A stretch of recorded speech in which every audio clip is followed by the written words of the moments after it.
ജനം ടി വിയിൽ ചർച്ചയ്ക്ക് പോകുന്ന മഹാന്മാരുടെ ശ്രദ്ധയ്ക്ക് നമ്പ്യാരുടെ പ്രചോദനം ഏറ്റുവാങ്ങിക്കൊണ്ട് ഈ നാട്ടിൽ പച്ച വർഗീയതയോ അല്ലെങ്കിൽ സാമൂഹിക അന്തരീക്ഷം തകർക്കുന്ന രീതിയിലുള്ള വിടുവായത്തരങ്ങൾ അടിച്ചാൽ ജോർജിൻ്റെ ഗതി വരുമേ.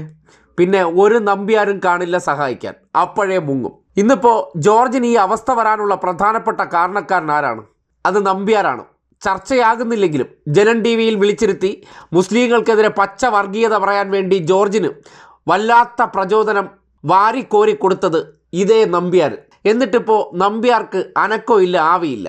പാവപ്പെട്ട ജോർജ് ആ പ്രചോദനം എല്ലാം ഏറ്റുവാങ്ങി 10 വയസ്സേരെ ബുദ്ധിയുടെ കുറവുള്ളത് കൊണ്ട് ആ ധൈര്യത്തിൽ വിശ്വഗുരുവിൻ്റെ ചാനലാണ് നമ്മൾ, രാജ്യം ഭരിക്കുന്ന പാർട്ടിയുടെ ചാനൽ, നമുക്കിവിടെ എന്തും കാണിക്കാം, ആര് ചോദിക്കാൻ.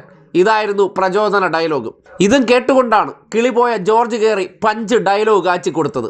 ദേ വച്ചനത്തുന്നു. നമ്പ്യാരും ഇല്ല, ജനം ടി വി ഇല്ല.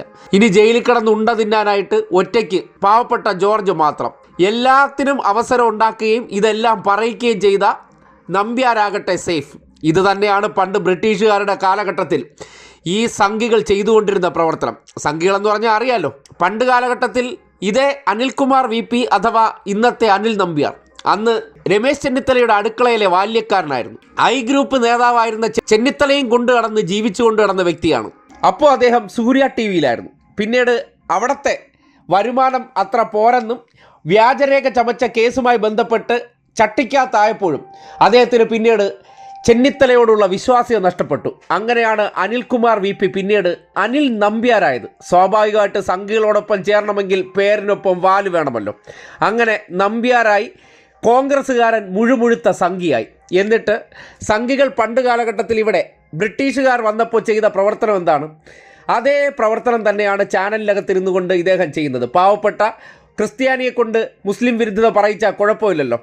കിളിപോയ ജോർജിനെ ക്രിസംഗിയാക്കി അദ്ദേഹത്തിന് വേണ്ട പ്രചോദനമൊക്കെ കൊടുത്ത് ഈസ്റ്റർ ദിനത്തിൽ കേക്കും വൈനൊക്കെ കൊടുത്ത് നേരെ കൊണ്ടുവന്നിരുത്തിയിട്ട് തള്ളിക്കോ എന്ന് പറഞ്ഞു. ജോർജ് തള്ളി, ജോർജ് വെച്ച് അനത്തുന്നു. നേരത്തെ മുതൽ അടിമുടി ഉടായിപ്പായിട്ടുള്ള നമ്പ്യാർ വളരെ വിദഗ്ധമായി എസ്കേപ്പായി പോവുകയും ചെയ്തു.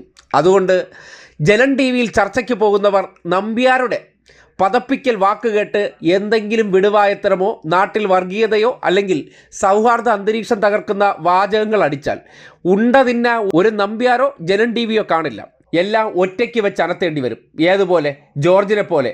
ഇപ്പോൾ കുരിശുമില്ല, കൊന്തയില്ല, വീട്ടുകാരും ഇല്ല, നമ്പ്യാരും ഇല്ലാതെ നേരെ ECG വേരിയേഷൻ വന്നു എന്ന നിലയ്ക്ക് എനിക്കിതാ നെഞ്ചുവേദനയെ ഞാനിപ്പോൾ പോവോ എന്ന് ജയിലിൽ കിടന്ന് നിലവിളിച്ചതിൻ്റെ അടിസ്ഥാനത്തിൽ അദ്ദേഹത്തെ കോട്ടയം മെഡിക്കൽ കോളേജിൽ അഡ്മിറ്റ് ചെയ്തിരിക്കുകയാണ്.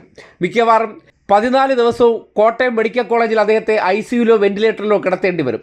കാര്യം അഭിനയിക്കാൻ അറിഞ്ഞൂടാത്ത വ്യക്തിയാണെന്ന് നേരത്തെ നമ്മൾ അറിഞ്ഞിട്ടുള്ളതാണല്ലോ. അതുകൊണ്ട് അനിൽ നമ്പ്യാർ കൊടുത്ത പ്രചോദനത്തിൽ ചെന്ന് ചാടിക്കൊടുത്ത PC ജോർജിൻ്റെ ഗതി മറ്റാർക്കും വരാതിരിക്കട്ടെ. ഇത് മറ്റുള്ളവർക്കെല്ലാം ഒരു താക്കീതും തിരിച്ചറിവുമാകട്ടെ എന്ന് മാത്രമേ പറയാനുള്ളൂ.